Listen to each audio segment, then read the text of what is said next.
کیا آپ جانتے ہیں کہ تاریخ کی سب سے بڑی جعلی کرنسی بنانے والی آپریشن نازی جرمنی نے چلائی تھی؟ دوسری جنگ عظیم کے دوران ہٹلر کے ایس نے ایک خفیہ منصوبہ شروع کیا جس کا نام آپریشن برنہارڈ تھا۔ انہوں نے ساکسن ہاؤزن کنسنٹریشن کیمپ میں یہودی قیدیوں کو مجبور کیا کہ وہ برطانوی پاؤنڈ اور امریکی ڈالر کی جعلی کاپیاں بنائیں۔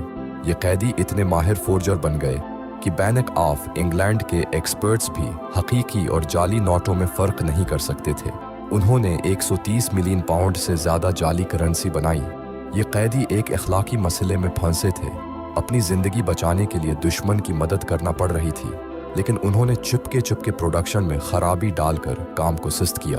نازیوں نے یہ جعلی پیسے یورپ میں جاسوسی کے کاموں کے لیے استعمال کیے اور برطانیہ پر جعلی کرنسی برسانے کا منصوبہ بنایا۔